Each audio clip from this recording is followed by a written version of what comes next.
Mais uma semana com muita coisa boa pra gente ver em casa. E eu começo aqui destacando o Inédit, Festival de Documentários Musicais, que sempre acontece em várias cidades brasileiras, principalmente em São Paulo, e dessa vez ganha o Brasil inteiro, porque tem uma edição online. Novamente, como eu falo, é o lado bom dessa nossa adaptação no meio dessa pandemia que não deixa a gente voltar para os cinemas ainda. Mas vamos lá, programação do Inédit. Entra no site www.in-edit-brasil.com ineditbrasil.com. Tem muita coisa, muitos documentários, muita programação brasileira e também internacional. É por isso que eu trago assim essa dica. Eu já destaquei hoje na coluna na rádio, destaco aqui também para a gente ficar de olho, porque vai ser uma programação linda até o dia 20 e vai ter muito assunto para a gente falar. Confere a coluna da rádio, onde eu comentei mais os filmes, e confere também o site. E aqui eu vou comentar outros filmes que eu acho que merecem nossa atenção também. E um deles é sobre o universo musical, mais especificamente 1967 e os festivais, os lendários festivais da canção que o Brasil teve, que a gente realizou e que representam tanto a nossa música e a nossa cultura nos anos 60. No caso aqui, como eu já falei, Uma Noite em 67. Esse é o nome também do documentário, dirigido pelo Renato Terra e o Ricardo Calil. Conta a história do terceiro Festival da Canção, que uniu nomes assim memoráveis, entraram para a história. Gilberto Gil, Caetano Veloso, Chico Buarque, Roberto Carlos, Os Mutantes e até mesmo Sérgio Ricardo, que quebrou, lembra aquela cena antológica da viola sendo quebrada no palco quando ele discutiu com o público. Eram festivais muito acalorados, calorosos. Acho que a gente nunca viu eventos assim na música brasileira depois disso e talvez nem antes também.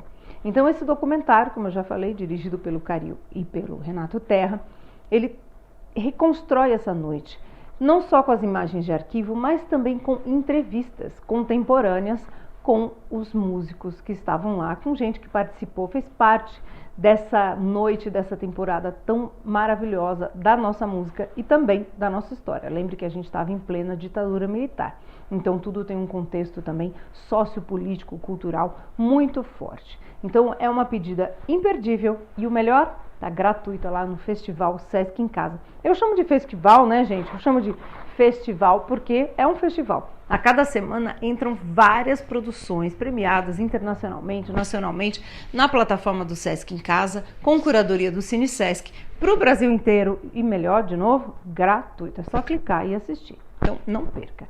E nessa também curadoria, eu destaco aqui, eu vou para um outro lugar. Mas antes, eu comento outra produção desses dois diretores. Renato Terra e Ricardo Calil assinam também a direção de Narciso em Férias. Narciso em Férias é o filme que representa o Brasil no Festival de Veneza desse ano, que está acontecendo nessa semana, se encerra no sábado, dia 12, e é o primeiro festival de cinema durante a pandemia. Essa história de depois da pandemia, nem na Europa a pandemia está considerada ainda já, né, finita, mas a Itália conseguiu controlar, realizou, está realizando o Festival de Cinema de Veneza, está indo tudo bem, e o nosso filme foi muito bem lá também. Que filme é esse? Narciso em Férias, que conta também uma história muito particular e muito importante de outro grande nome da música brasileira, que está numa noite em 67, Caetano Veloso. O Narciso em Férias conta a história do Caetano, no período em que ele foi preso durante a ditadura militar, e ele rememora esse período e coloca tudo em perspectiva. O filme, que já está aí em cartaz no streaming, então é raro isso acontecer, né? Que um filme esteja num festival internacional do porte de Veneza e a gente já possa assistir no Brasil. No caso de Narciso, isso aconteceu. Então procure no streaming para você poder assistir e conferir essa obra que dialoga muito com as outras obras, né? A cinematografia desses dois diretores e aí a nossa música, a nossa história. Tudo caminha sempre junto. Daqui eu parto para outro lado muito distante, que é o Japão. Eu sou fã incondicional do cinema japonês. O cinema asiático vem dando filmes belíssimos pra gente nos últimos anos. Tá aí a Coreia, que ganhou tudo esse ano com Parasita. Ganhou o Festival de Cannes no ano passado, antes de fazer essa campanha maravilhosa no Oscar. E outro filme asiático também, que ganhou o Festival de Cannes um ano antes, ou seja, em 2018, é japonês e se chama Assunto de Família. Assunto de Família é um filme belíssimo também. Se você ainda não assistiu, procura, porque é um dos filmes que mais falam também da história dos excluídos aí na sociedade japonesa. O filme é dirigido pelo Hirokazu Koreeda e de um jeito um pouco mais sutil. Muita gente brincou, obviamente, quando viu Parasita lá no Festival de Cannes pela primeira vez, no ano passado, que o Parasita era um assunto de família mais apimentado, com aquele kimchi coreano.